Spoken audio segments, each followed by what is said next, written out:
মামুন ভাই বিএনপির স্বতন্ত্র প্রার্থী, তাকে দল বহিষ্কার করেছে। দলের নেতাকর্মীরা তো ইতিমধ্যেই তার সঙ্গ ত্যাগ করা শুরু করেছে।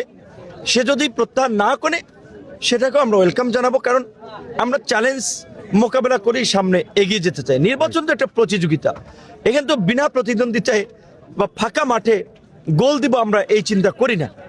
তো সেই ক্ষেত্রে আমাদের নতুন কর্মকৌশল আমরা ঠিক করে নেব, আমরা কিভাবে মাঠের পরিস্থিতি আমাদের নিয়ন্ত্রণে নিতে পারি, ওভারকাম করতে পারি, কাকে কিভাবে কোন জায়গায় কাজে লাগাতে পারি, সেই কর্মকৌশল নেতৃবৃন্দ সহ যারা আমার সাথে আছেন তাদের সাথে আলাপ আলোচনা করে আমরা সিদ্ধান্ত নিব।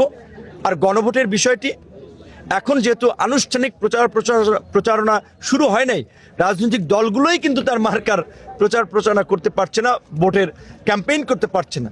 যখন ক্যাম্পেইন হবে সবাই করবে, কারণ সবাই তো জুলাইয়ের পক্ষের শক্তি, পরিবর্তনের পক্ষের শক্তি, সংস্কারের পক্ষের শক্তি। এই সংস্কারকে আমাদেরকে বিজয় করতে হবে, কারণ এই সংস্কার পরাজিত হওয়া মানে জুলাই পরাজিত হওয়া, আর জুলাই পরাজিত হওয়া মানে এই গণ অভ্যুত্থান এবং গণ অভ্যুত্থান পরবর্তী সরকারের বৈধতা ভবিষ্যতে প্রশ্নবিদ্ধ হবে।